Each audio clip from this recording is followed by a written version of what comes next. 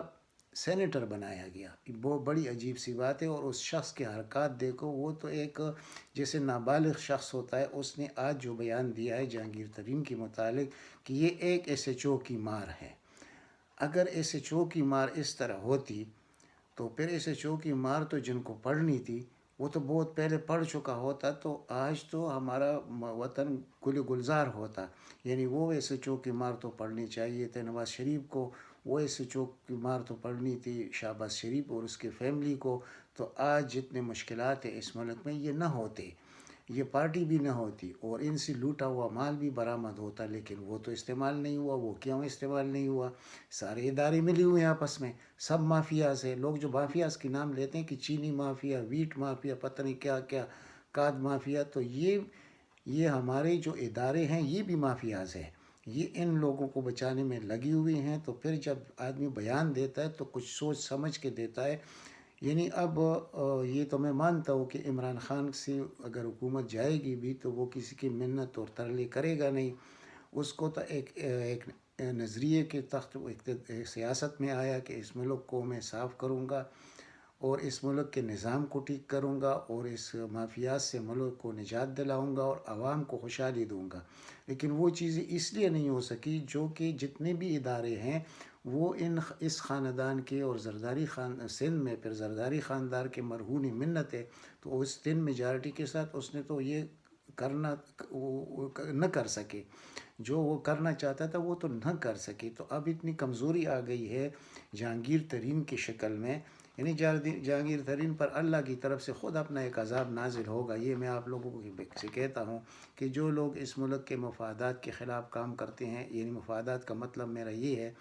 کہ اس وقت یہ شخص سب کو معلوم ہے کہ اس ملک کو کسی صحیح ڈگر پہ لے کے جانا چاہتا ہے اور وہ اپنے مفادات کے لیے اس شخص کو گرانے کی کوشش کریں گے تو اللہ کا قہر تو نازل ہوگا.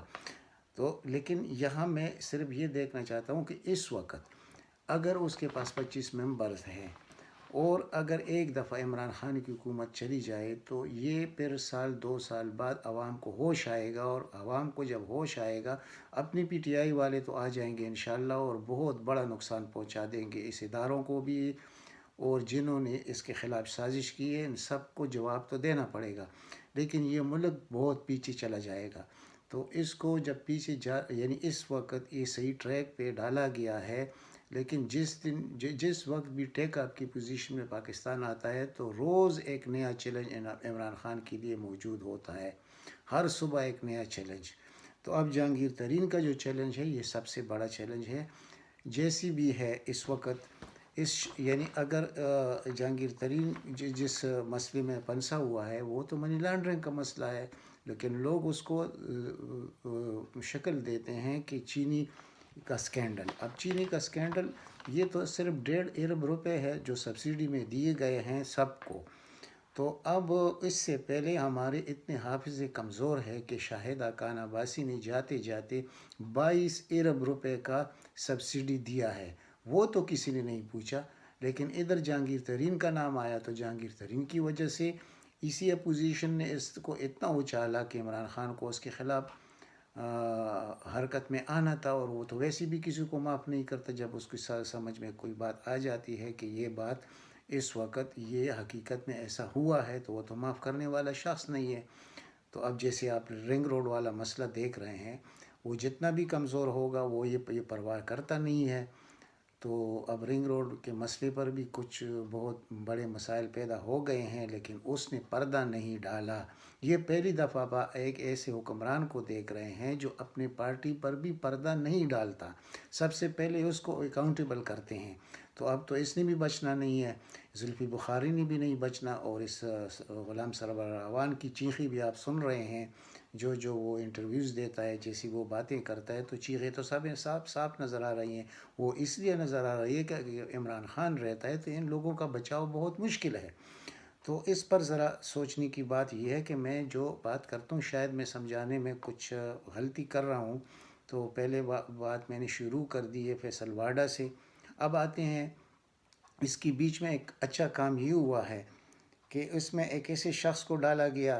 ابو بکر خدا بخش کو، اس مسئلے میں، یہ جو چینی کا مسئلہ ہے، کہ وہ تو کبھی زندگی میں، یعنی اس پر تو پوری دنیا گواہ ہے کہ یہ شخص تو کو،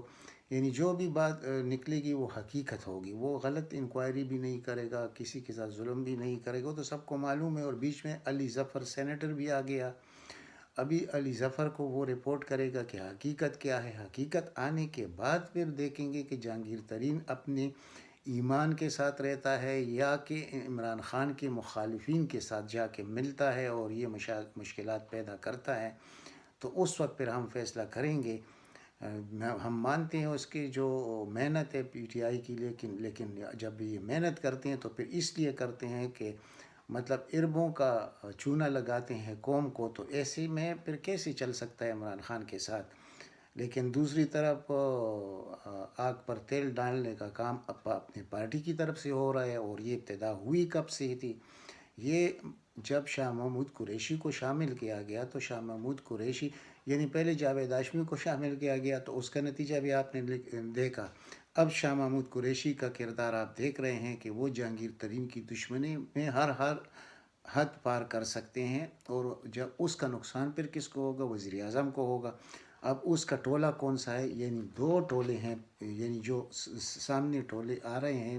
تحریک یعنی پی ٹی آئی میں، تو ایک ٹولہ ہے شاہ محمود قریشی، اسد عمر اور چند اور لوگ ہیں اس کے ساتھ،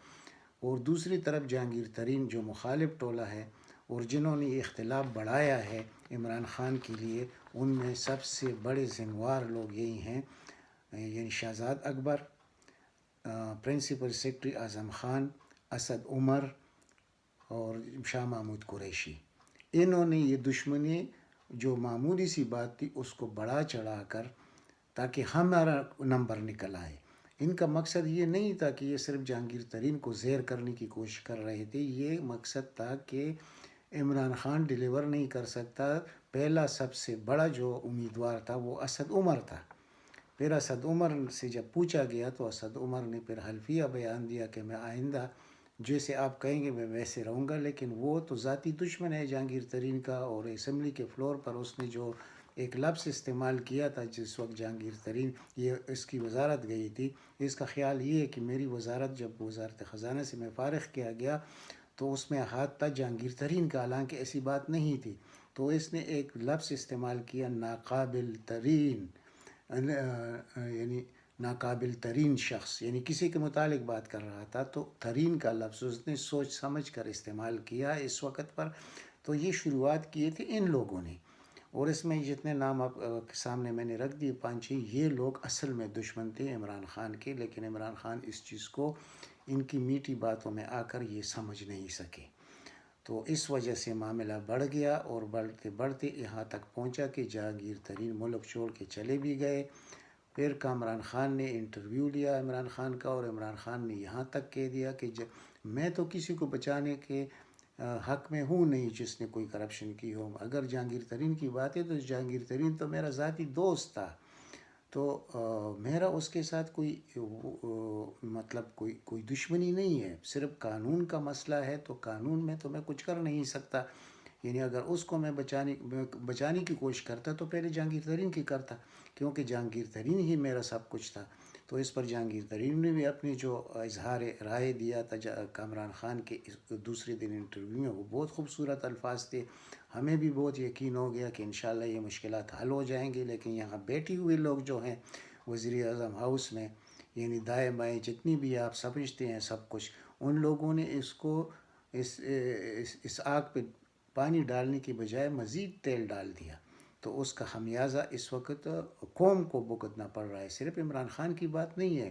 کیونکہ اس وقت جو کچھ اس ملک کے ساتھ ہوا ہے، عام آدمی کو یہ پتہ نہیں ہے کہ پچھلے ادوار میں اس ملک کے ساتھ ہوا کیا ہے، اس کو ختم کرتے کرتے انتہائی محنت ہوئی ہے، اور اتنے میگا پروجیکٹ، اور وہ پروجیکٹ جو پاکستان کی مستقبل کے لیے ضروری ہیں، وہ سب کچھ ہو رہا ہے، پریکٹیکلی ہو رہا ہے۔ اگر آپ ڈیم بننے کو دیکھیں تو اب 10 ڈیم بنائے جا رہے ہیں، یہ بڑے بڑے 3-4 ڈیموں کو چھوڑ کے سب کو ملا کر تو یہ 10 ڈیم بن رہے ہیں۔ آپ دیکھیں کہ یہ جو گرین پاکستان کا جو طریقہ کار، یہ ایسے منصوبے ہے کہ اس سے تو آپ کا مستقبل وابستہ ہے،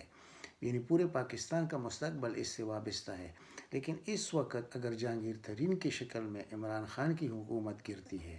اور عمران خان دیر بھی نہیں لگائے گا، میں بار بار یہ بات کرتا ہوں کہ اس کو جب پورا یقین ہوگا کہ یہ اسمبلی یہ میرے اختیار میں اس وقت نہیں ہے، وہ اسمبلیاں توڑ کر پھر عوام میں آئے گا، اور پھر اس کا نتیجہ ان سب کو بھگتنا پڑے گا، خواہ وہ ہمارے مقتدر حلقے ہو، خواہ ہمارے آئینی ادارے ہوں، سب کو بھگتنا پڑے گا۔ یہ میں بار بار کہتا ہوں، اور اس کے کہنے کے پیچھے بہت بڑی، یعنی اگر کوئی سمجھ سکتا ہے تو اس بات کو سمجھے ابھی سے، اور دیر نہ کرے۔ یعنی یہ جو سازشیں، یعنی جیسے یہ لوگ جا کے ملتے ہیں آرمی چیف کے ساتھ، یہ اسد عمر اور اس کا ٹولہ جا کے آرمی چیف کے ساتھ مل کے اور وہ پھر حکومت کی شکایتیں لگاتے ہیں، اس کا انجام اس کو پتہ ہے کہ کیا ہو سکتا ہے، اس کے ساتھ کیا ہوگا، پھر ملک کا کیا ہوگا، اور پھر عوام کیا کریں گے، یہ سب کچھ۔ لیکن اب تو انشاءاللہ ان کے چہرے بے نقاب ہو رہے ہیں، اور یہ تو میں آپ کو اس کل کی پرسوں کی ویلاگ میں بھی کہہ چکا ہوں، اور اس سے پہلے بھی میرے 10 ویلاگ ہے اسی اسد عمر پر، اسی زلفی بخاری پر، اور چند ان کے جو قریبی ہیں، اعظم خان جو پرنسپل سیکرٹری ہے اس پر، کہ اس نے یہ معاملہ کتنا بڑھا دیا، یعنی اس کا کیا کام تھا سیاست سے، اس کو، وہ تو گورنمنٹ کا ایک نوکر ہے،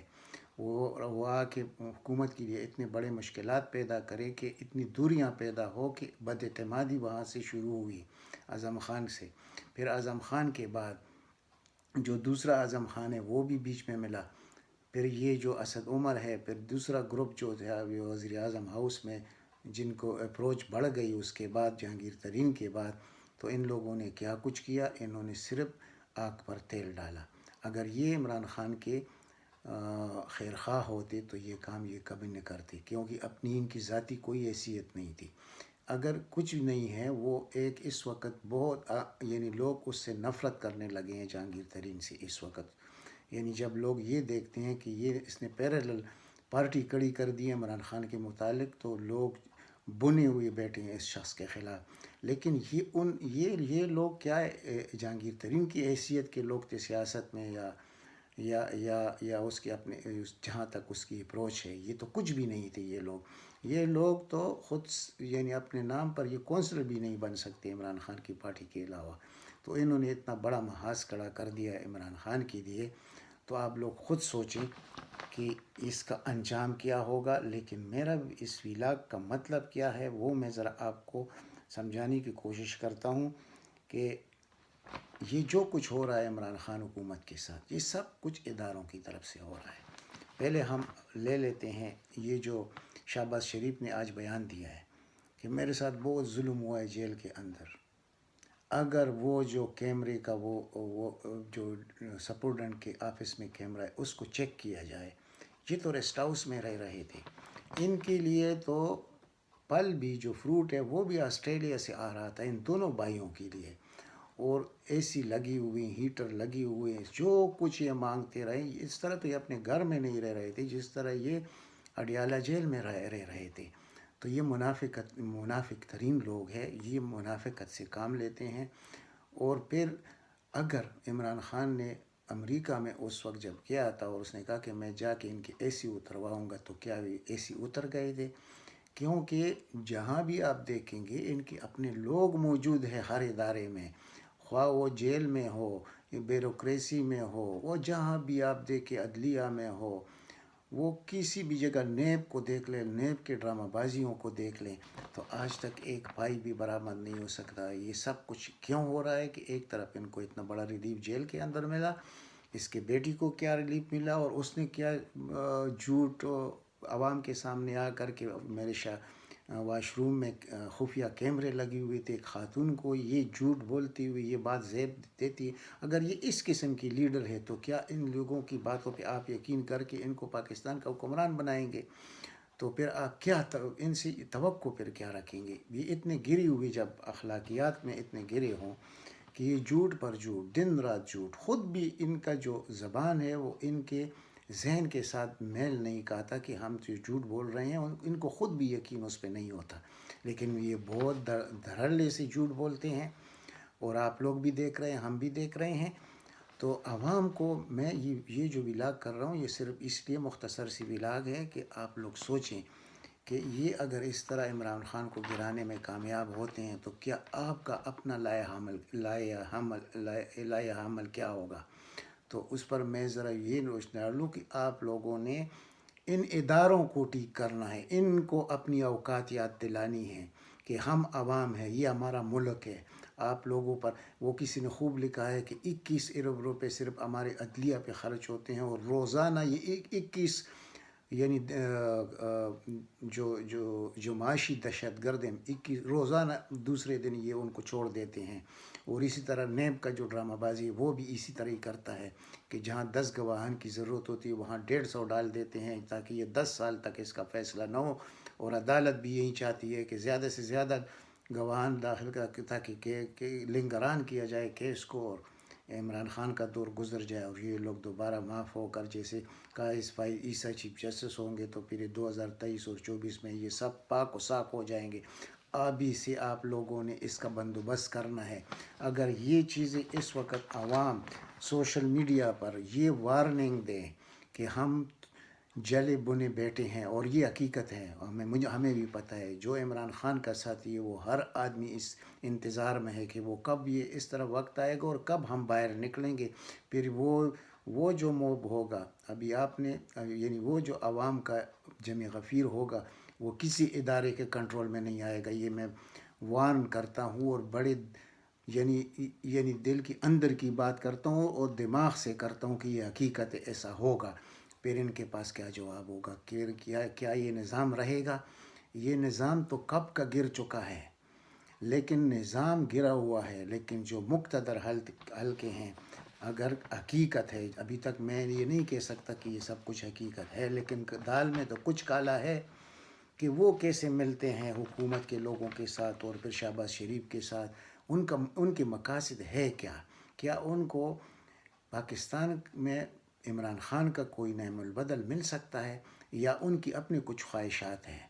تو ان کو بھی سوچنا پڑے گا 10 بار کوئی قدم اٹھا، اگر وہ نہ چاہیں تو کیا جہانگیر ترین گروپ اس طرح ابھر کر سامنے آ سکتا ہے عمران خان کے؟ یہ بہت بڑا سوالیہ نشان ہے۔ میں مقتدر حلقہ کہہ رہا ہوں، مقتدر حلقہ آپ بھی سمجھتے ہیں جن کی طرف میرا اشارہ ہے۔ تو یہ وقت ہے سوچنے کا کہ ابھی بجٹ آنے والا ہے، پہلے سے یہ 20 دن ہے، آپ لوگ سوچ لیں کہ آپ نے اگر اس شخص کو گرایا، اور یہ شخص یہ تو کرسی کا پرواہ کرتا نہیں ہے، اگر یہ کرسی کا پرواہ کرنے والا شخص ہوتا تو یہ تو جہانگیر ترین کے پیروں میں پڑا ہوتا، اور ادھر ابھی جہانگیر ترین پی ایم ہاؤس میں بیٹھا ہوتا، اس کے ساتھ دائیں بائیں جو 2 نمبری لوگ کھڑے ہیں تو یہ کھڑا ہوتا ادھر، لیکن وہ تو اس خو کا عادی نہیں ہے، یہ تو اس کا ضمیر نہیں ہے۔ تو جب یہ ضمیر ایک شخص کا نہیں ہے، اور آپ لوگوں کو بھی پتہ ہے کہ اس کا ضمیر تو صرف پاکستان کے لیے ہے، تو جب پاکستان کے لیے ایک شخص اس طرح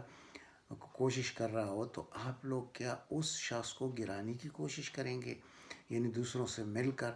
تو پھر آپ لوگوں کے آپ جو پیار لوگ آپ سے کرتے ہیں، میں ڈائریکٹ بتا دیتا ہوں، افواج پاکستان سے جو پیار ہے پاکستانی عوام کا دنیا میں کسی کا نہیں ہے، تو کیا آپ اپنا وہ پیار جو لوگ آپ سے کر رہے ہیں اس کو نفرت میں بدلانا چاہتے ہیں؟ تو یہ جواب تو آپ کو دینا ہوگا، اور میں پہلا شخص ہوں، میں بھی عوام میں سے ہوں، میں کہتا ہوں میں افواج کے لیے، میں کئی ان کے دفاع میں جب بھی کوئی بات ہوتی ہے سب سے پہلے میں افواج پاکستان کے ساتھ کھڑا ہوتا ہوں، کیونکہ ان کی وجہ سے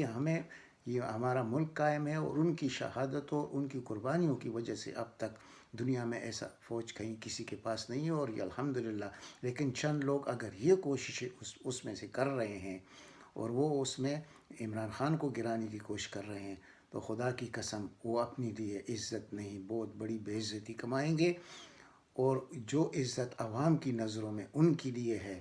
تو اس میں بہت بڑا فرق آئے گا، اور یہی ہمارے بیرونی دشمن بھی چاہتے ہیں، اور ہمارے اندرونی دشمن بھی، یہی سیاستدان جو ہے یہ سب سے پہلے پاکستان کے دشمن ہیں، پاکستانی فوج کے دشمن ہیں، تو ان کو ہوش کے ناخن لینے چاہیے۔ یہ جب ایکسٹینشن کا معاملہ ہوا تو تب بھی آپ کے سامنے ہے، تو آپ کو کیا تھا، 3 سال آپ کی ٹینیور ہے وہ تو پورا ہو گیا، لیکن اس سلسلے کو نہ توڑتی ہوئی کہ یہ سلسلہ آگے جائے، جو پاکستان پر دہشت گردی مسلط ہے اور پاکستان کے مفاد میں نہیں ہے کہ یہ شخص چلا جائے، تو 3 سال کا ایکسٹینشن بھی ملا، اس کے بعد بھی آپ لوگ یہ کام کرتے رہیں گے، تو اس کا مقصد کیا ہوگا؟ پھر عوام جو آپ سے اتنی محبت کرتے ہیں، پھر آپ سے کیا آپ یہ چاہتے ہیں کہ آپ سے عوام کی نفرت ہو؟ اور اسی کو تو پھر جنریشن وار کہتے ہیں، اور دنیا بھی یہی چاہتی ہے کہ پاکستان میں ایسا مسئلہ بنے کہ عوام فوج کے خلاف سڑکوں پہ نکل آئے۔ انشاءاللہ ایسا نہیں ہوگا، اللہ نہ کرے کہ وہ دن آئے، لیکن جو شکوک پیدا ہو رہے ہیں اس وقت جہانگیر ترین کی شکل میں مختلف کوریڈورز میں جو باتیں ہو رہی ہیں، اس کو دیکھ کر میں جو بات کر رہا ہوں، اس پر وہ لوگ جو اس کو خود کو مقتدر سمجھتے ہیں، ایک یعنی مقتدر تو ایک اللہ ہی ہے، لیکن اس کے بعد تو آپ لوگوں کے ساتھ ہے سب کچھ، تو پھر ذرا غور کریں اور سوچیں کہ اس شخص کو گرا کر بھی شک گرے گا نہیں، کیونکہ اس ملک میں عمران خان کے علاوہ کسی کو کوئی قبول نہیں ہے، تو پھر آپ کیا چاہیں گے؟ تو یہ بہت مختصر سا ویڈیو تھا آپ کو، ان لوگوں کے لیے جو پی ٹی آئی کے ہمدرد ہے، جو پی ٹی آئی کے ورکر ہے، ان کو ایکٹیو ہونا چاہیے جیسے پہلے سے ہے، لیکن اب 10 گنا بڑھانا پڑے گا، اور ان لوگوں کو ہوش دلانے کی کوشش کریں جو لوگ عمران خان کے خلاف سازشوں میں مصروف ہے، خواہ وہ سیاسی ہے، وہ غیر سیاسی ہے، وہ ادارے ہیں، سب کے سامنے آپ نے کڑا ہونا ہے ایک آہنی چٹان کی طرح، اور پھر انشاءاللہ ہم دیکھیں گے کہ یہ لوگ کیسے گراتے ہیں۔ حکومت آنی جانی چیزیں، عمران خان حکومت میں ہو نہ ہو، آپ یعنی جتنی مافیاز ہے اس ملک میں، جتنے سیاسی مافیا ہے، جتنے بزنس مافیا ہے، جو کوئی بھی ہے جو اس ملک کو لوٹ رہا ہے، یہ عمران خان ان کے لیے اللہ تعالیٰ نے ایک عذاب بنا کر بھیجا ہے، تو اس پر ذرا غور کریں۔ میں اجازت چاہتا ہوں، اجازت جانے سے پہلے گزارش ہے اس چینل کو سبسکرائب کرے، اس ویڈیو کو زیادہ سے زیادہ شیئر کرے۔ اللہ تعالیٰ آپ سب کو اپنے حفظ و امان میں رکھے۔ والسلام۔